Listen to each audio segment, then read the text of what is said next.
Welcome. So, today we're going to dive into one of the most passionate and honestly kind of surprising books in the entire Bible, the Song of Solomon. Now, you might just think of it as some really old love poetry, but what if I told you it's actually a practical guide for modern relationships? Let's unpack that. All right, here's our game plan. We're going to start by unlocking the three hidden layers of meaning in this book. Then, we'll actually follow the couple's journey. From the very first spark all the way to a love that gets tested and proven.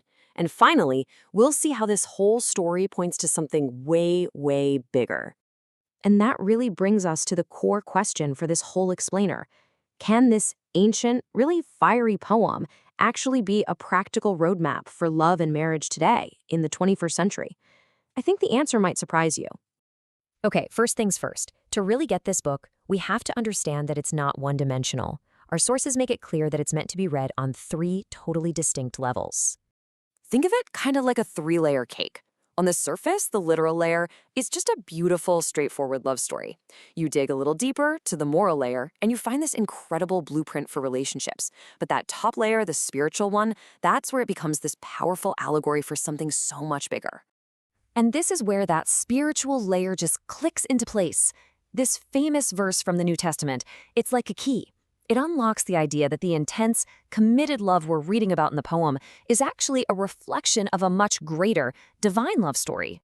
So now that we know how to read it, let's actually track the couple's journey from the very beginning. The story kicks off with that feeling we all know, that universal thrill of attraction and powerful desire. Right away, the book basically says, hey, that attraction you feel, that desire, that's good, that's from God. But it doesn't just stop there. It puts a huge emphasis on wisdom and protection for those feelings. The whole idea is to build that emotional closeness first and to recognize that love has a right time to bloom. And this line gets repeated, which is a huge clue that it's really, really important. It's a powerful call for patience. It's a reminder not to rush intimacy before there's a real commitment there to support it. The takeaway isn't just to feel the passion, but to time it wisely. So, as we follow their story, you can see the dynamics start to shift. Those initial sparks of desire begin to harden into a deep, exclusive bond. This isn't just a crush anymore. They're choosing each other, and only each other.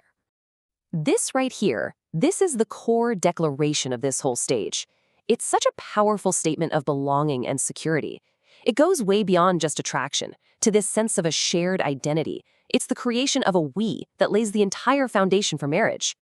And that growing sense of mutual belonging, well, it naturally leads to this next, absolutely crucial step, taking that private devotion and making it a public, celebrated covenant.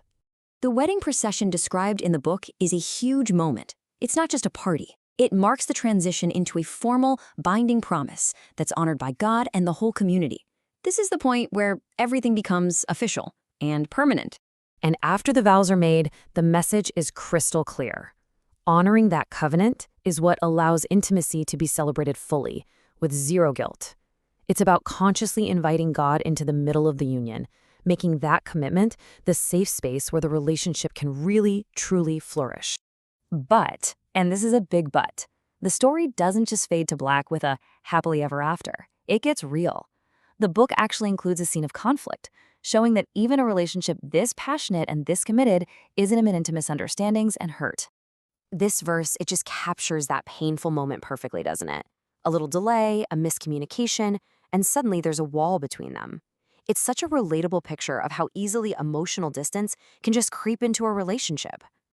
So, where does this conflict come from? The book gives us this brilliant metaphor, the little foxes that spoil the vineyard. See, it's not the big, obvious threats. It's the small, sneaky problems that can quietly destroy a relationship if you just ignore them. So what do those little foxes look like today? Well, it could be anything from bad communication or taking each other for granted to holding on to grudges or just not making time for each other. The warning is to catch them, to be proactive and protect the health of your relationship. But what happens after they catch the foxes? This is the final stage of their journey. After they navigate all that conflict and learn to protect their bond, their love doesn't just survive. It actually emerges stronger and more secure than it ever was before. Now, notice the subtle but powerful shift in the language here. Earlier, her focus was on possession, My beloved is mine. But now it's shifted to confident security. I am my beloved's, and his desire is toward me. It's just a beautiful picture of mature love. And the takeaway here is that working through the hard stuff doesn't diminish love, it deepens it. The result is this secure bond where passion and commitment actually fuel each other, creating a union that is stronger because it's been tested and mended.